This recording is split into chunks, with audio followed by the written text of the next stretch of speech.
Hi my lovelies, and welcome back to my little corner of the internet where we talk about books, mainly thriller books, and we talk about travel sometimes. I've just come back from NYC. This was our third time in New York, and yeah, I I bought a lot of things. So this has been super requested whilst I was away. I've got a haul.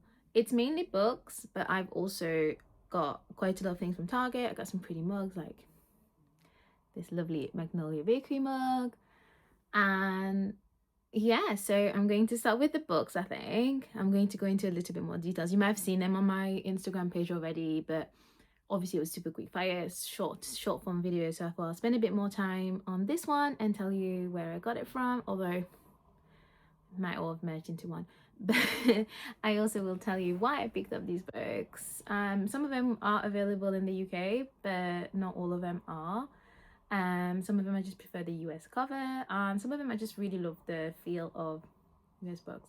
And then I'll show you some of the cutest souvenirs I got, which are perfect for book loving people visiting New York. And also I'm going to show you what I got from Target, and that's quite a lot of things. Yeah, so if you're planning a trip to New York, maybe like bookmark this video, save it. I don't know what you do on YouTube, but yeah, let's get into it.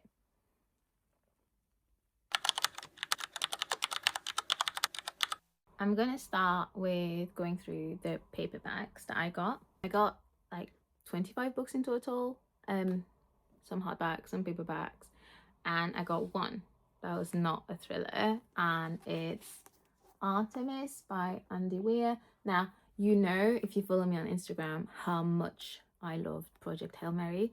So I'm hoping to give this one a read. I love how floppy US books are, and I just really like the cover of this. I got this from McNally Jackson. It was the one in Soho.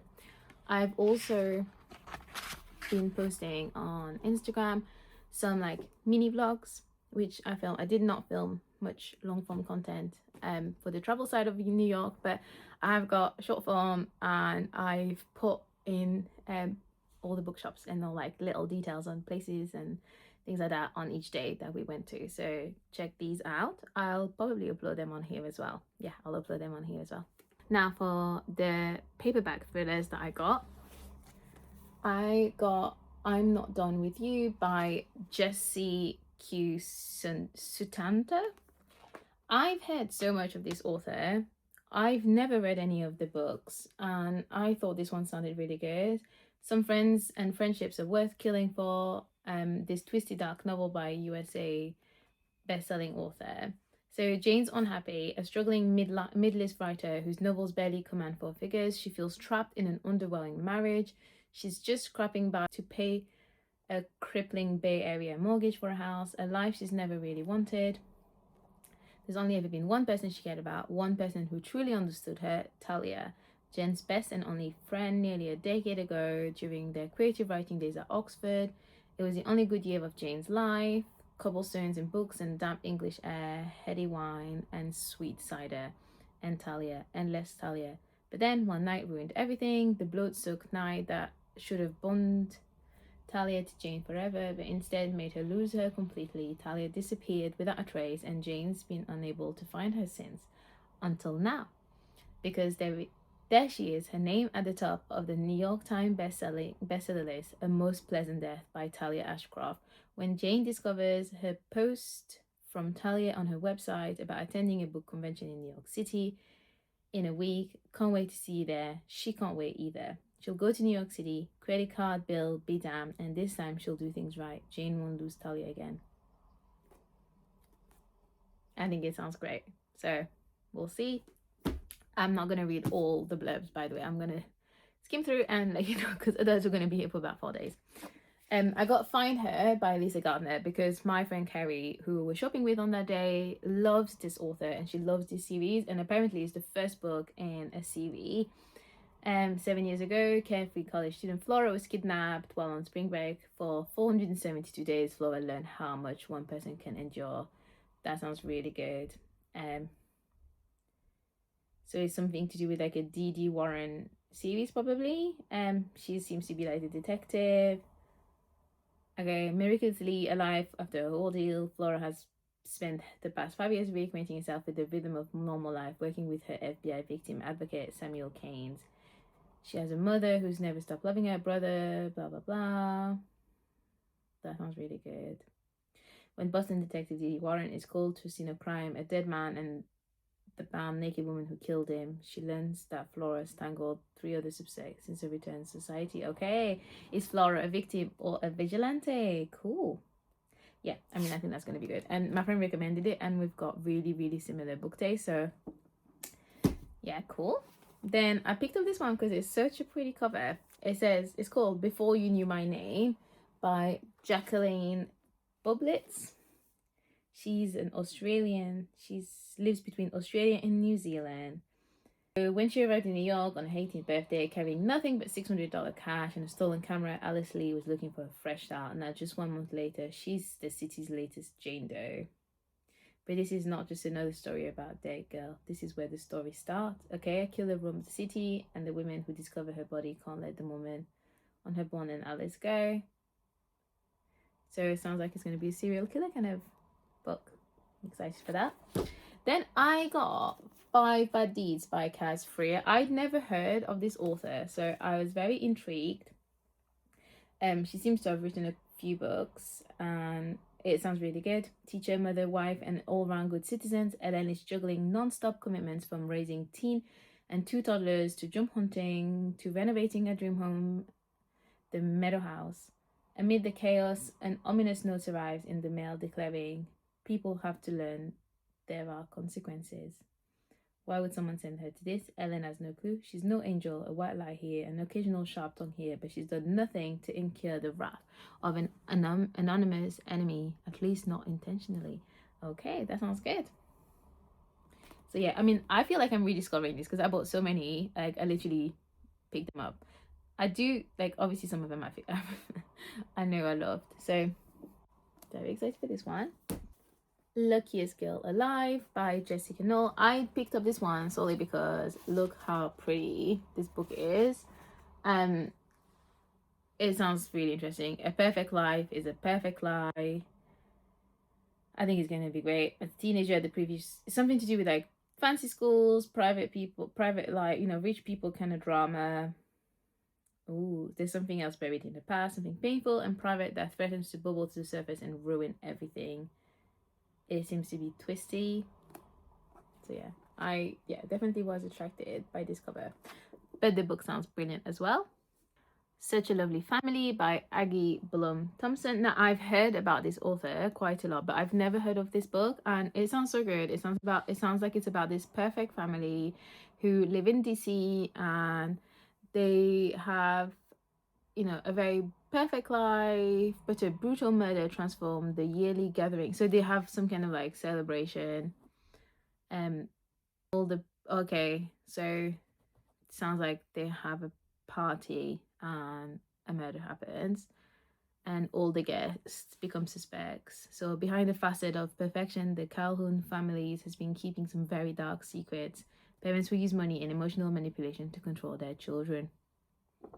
It sounds like it's going to be really interesting. Rich people drama, yes please. Good Girls Don't Die by Christina Henry. This one sounds absolutely brilliant. It's the story of 3 women. There's 3 different stories, only one way out. The captivating novel will keep readers guessing until the very end, and I'm really hoping it does. It's about a woman called Celia who wakes up in a house that she doesn't recognize. There's a little girl who claims to be her daughter, but she doesn't know them.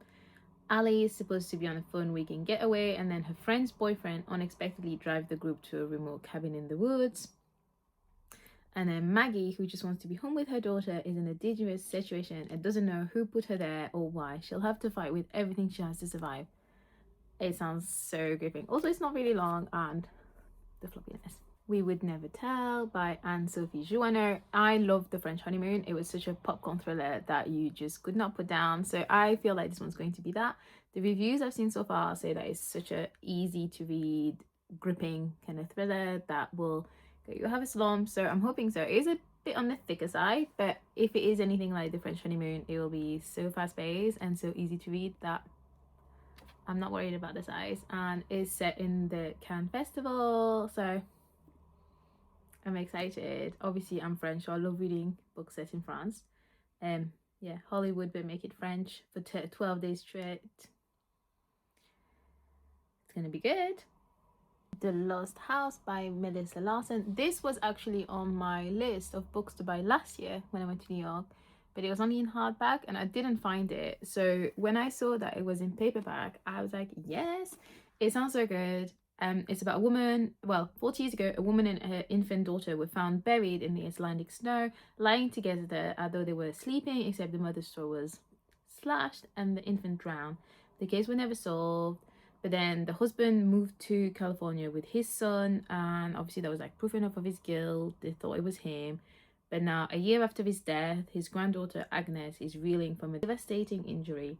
Desperate to clear her grandfather's name and escape the shambles of her once stable life, agreeing to an interview on the popular true crime podcaster Nora Carver's show. Cool, I like a podcast element. So yeah, I think it's going to be good. When a local girl goes missing the same weekend Agnes arrives, Agnes and Nora's investigation is turned upside down. Suddenly, everyone in the small Icelandic town is once again a suspect, and Agnes finds herself in a web of lies. It's gonna be good, and I really want to get into reading more Icelandic kind of thrillers, so love that. No One Aboard by Emmy Maguire. I'm going to buddy read this one with my friend Elle, and it's about a billionaire couple, Francis and Lila, set off on their private luxury sailboat to celebrate the high school graduation of their two beloved children. 3 weeks later, the Camerons have not been heard from, the captain hasn't responded to radio calls, and the sailboat is found floating off the coast of Florida, empty. Rich people, missing people, a boat that's left empty. I think that sounds really good. So I picked up Too Close to Home by Serafina Nova Glass. I'm so excited because it was only supposed to be out on the 14th of April, which is obviously after I've come back from America, and I was gutted because I love her writing. On the Quiet Street is one of my favorite books ever. But then I saw it on the shelves of the Barnes and Noble, and I was like, yes, thank you very much. So I can't wait to read this. It sounds really good. The reviews I've read say that it's even better than On the Quiet Street, so I mean, I don't know how you can top that one, but we'll see. I'm super excited. It's about, again, I think like all of Serafina Nova Glass's books tend to be around fancy people. So it says 3 women's lives collide in this riveting thriller about an explosive murder, a deadly cover-up, and a desperate search for the truth. Those lucky enough to live in the elite lakefront community of Clover Hill Lakes are drawn to it for its safety and top-notch school district. So obviously something happens in that very lovely, fancy neighborhood. So yeah, can't wait for that one. And then I got What We Did to Survive by Megan Lally. You can get this in the UK, obviously, but I just really wanted it. I loved That's Not My Name. I did not like No Place Left to Hide. So they're like the 2 other books. This is a YA, but That's Not My Name has one of the best twists I ever read and is a YA as well. So very excited to read this one. I think it's going to be good. Now for the hardbacks. I don't know how I managed to get all these home. I picked up Yesteryear by Carol Claire Beck. This is a Good Morning America's book club pick, and I can't wait to read it. It sounds really good. It's about this influencer who portrays this trad wife, like traditional wife lifestyle, and one day she wakes up and she is living that life. So yeah, I don't know how it's going to be. Yeah, it's going to be interesting, I think. The next one I got was In the Bones by Tessa Weger. I don't know how to say that, but yeah, sounds really good. It's been on my list for ages, so can't wait to read it. And I picked this one up from the Mysterious Bookshop. The other book that I picked up from the Mysterious Bookshop is Murder at 30,000 Feet by Susan Walter. It sounds really good. It's also a signed edition, so can't wait for that one. I also picked up The Girls Before by Kate Alice Marshall. Now, my friend really liked this book. There is a girl in a basement. The door has stopped opening. The light is gone. Stranger is trapped in the dark with only her imagination and the scribbles left on the wall by long dead girls to keep her company. So, yeah, I think it's going to be good. I've heard great things. I also picked up at the airport, last minute purchase, Served Him Right by Lisa Unger. This one has mixed reviews, okay? That's why I didn't buy it when I was in the bookshops, because I wasn't sure. But then I saw it in the airport and I checked when it was going to be released in the UK, and it was like January 2027. So I was like, I'm gonna have to pick it up. I'm gonna have to read it before, and if I don't like it, I don't like it. If I like it, I like it. I've heard mixed reviews. Some people love it, some people really don't. So we'll see. It's something to do with like a dinner party. A woman's brunch with friends quickly turns dark in this gripping thriller. Then I got Best Boy by Deborah Goodrich Royce. This one sounds really interesting. Buried secrets of a teenage trauma, a troubled history are unearthed when a woman is contacted by a man from her past who may or may not be who he says he is. Vivica Stevenson has left behind a glittering acting career to raise her son far from the lights of Hollywood. But was that really the reason for her sudden departure? When a letter drops in her mailbox from the best boy on Misty, her career-defining film, Viveca's life starts to unravel. As she hunts for truth, lost to time, someone is haunting her. Who that person is and who's telling the truth are mysteries. So yeah, sounds good. I also really like the cover. It's also like super short, like really short. So another book that's been on my TBR for so long is Don't Open Your Eyes by Liv Constantine. Like, I find it really hard to find in the UK. So when I saw it, I was like, yes, I'm gonna pick it up. It sounds really good. It's Annabelle Reynolds as everything she's ever wanted. A devoted husband, 2 wonderful daughters, and a career she loves. She couldn't be happier. So why is she suddenly plagued by disturbing dreams of a future where she hates her husband and her daughters' lives are at risk? At first, she chalks the dream up to an overactive imagination, but when details from her dreams, details she couldn't possibly have predicted, begin to materialize, she realizes these aren't just dreams, but rather premonitions of a terrifying future. Cool. That sounds good. How to Survive in the Woods by Kat Rosenfield. This one sounds so good. It's also set in the Appalachians. I don't know how to say it, but like that terrifying mountain range in the US. Raised by a doomsday prepper and hardened by the startup world, Emma Sharp has learned how to endure, especially in her marriage to Logan Grant, a charismatic tyrant who keeps her under tight control. To Emma, her marriage is a cage. It keeps her in, but it also keeps her safe until it doesn't. When Emma forms an unexpected bond with Logan's former girlfriend, the 2 women hatch a plan to help Emma take her life back. Destination: the punishing final stretch of the Appalachian Trail, known as the 100-mile wilderness. After all, bad things happen in the woods all the time. As the 3 venture deeper into Maine's backcountry, desire and dread curdle into something unpredictable, dark, and deadly. Someone is lying, someone is watching, and in the remote heart of the forest, someone is about to be lost or found. It sounds really good and creepy. Matchmaking for Psychopath by Tasha Coriel. I really like this cover. I'll put a picture of the UK cover for it. I got this one in McNally Jackson. It just sounds like a fun kind of like maybe a bit more light-hearted thriller than I normally use to read. Yeah, dark humor, gripping suspense. I think it's going to be interesting. Missing Sister by Jocelyn Jackson. My friend Carrie read it and absolutely loved it, so I had to pick it up. It's also super short. I think it's like 250 pages, if not less, and it sounds really good. So I'm going to go into this blind because yeah, my friend loved it, so I have a feeling I'm going to love it too. And then my friend Carrie got me these 2 books as well. She got me Such a Clever Girl by Darby Kane. I honestly don't know what this book is about, and a huge part of me does not want to read the blurb because I want to go into it completely blind. It sounds like it's going to be good because a lot of people I have similar book taste to really liked it. So yeah, I'm going to go into this one blind.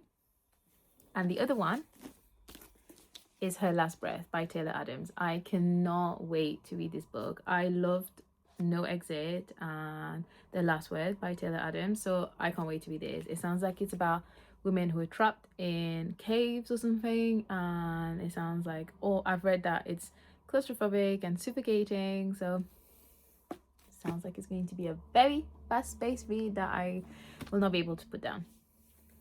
I feel like I need to take a breath now. But these were all the books I bought or were gifted. Like 2 of them were gifted, obviously. So yeah, now for the things that aren't books, but still things I got in New York. Got this candle from Barnes and Noble. The plot twist smells like chills and thrills, and it's made in Brooklyn. Where is it? Yeah. So it smells really nice. Yeah, so that's sea minerals and water lily, very refreshing. And I also got this mug in Barnes and Noble Antisocial Book Club, which I'm going to use to keep bookmarks in. I picked up this mug in Strand Bookshop. Looks so pretty. It's such a big mug as well. This was like $15.99, which I think is not that bad for such a huge mug. I also picked up this cute pouch from Strand, and I got a tote, which I don't know where I've put, but yeah. And then I got some book, like this was from McNally Jackson. It's just like a little cute notepad thingy, which I thought was very, very cute. And I got this from Barnes and Noble, just like a cute little 3 book notebooks. The best place to buy book loving people souvenirs in New York is the New York Library. I got this tote bag, which I cannot live without books. It's so cute, and it's got a cute pocket inside as well, and it is made in the US, which I think is cool. Like, it's not just like a made in China kind of souvenir. From there I got this bookmark, which is already in my book. A cute leather bookmark. Got this like super cute keychain. This other kind of like, and this is made in Italy. Yeah, there's like a, don't want to like open it too much and see, but I don't know if you can see, made in Italy, which I think is really cool. And then I couldn't resist getting the pouch that goes with the tote. Again, super good quality. I think this was $16, so not crazy. And then I got this spiral book notebook. I have a notebook buying problem, but look how cute is that. It's got like a pocket at the back for like if you need to put any like notes and stuff. This one was $20, which I do think is a bit on the more expensive side, but it is a really nice notebook, and it's also like a souvenir, I guess. So yeah, this was New York Library. And then I got this really cute pouch from Mio & Gran. Also got some like bracelets from there for me and my sister, which I haven't got. I don't know where I put them. But yeah, I love this shop. It's such a cute girly shop. If you're in New York, like they've got branches all over, and it's got lots of pink things, lots of cute things. So yeah, very cute. Now for the Target haul. Don't worry, there's also like multiple things in there, so it's not going to be that long. An absolute essential are these little like tiny individual wipes, and they're brilliant. I also have the big packets because these are great. Got a few of them because this is like the toothpaste I use every day. So love this. Now for the EOS products, I got this one, this, I got the lip butter, and the hand cream is so lovely. It smells so good. The cream is really nice, but I prefer the shower gels, and I also picked up this one, which is like a pistachio this time, so we'll see what it's like. And I did pick up the cream of the pistachio one. So now if you've made it all this way into the video, thank you, and please subscribe. And yeah, that was a lot of things. It was a brilliant trip and lots of shopping was done. And yeah, have a great day, great night, whatever time you're watching this.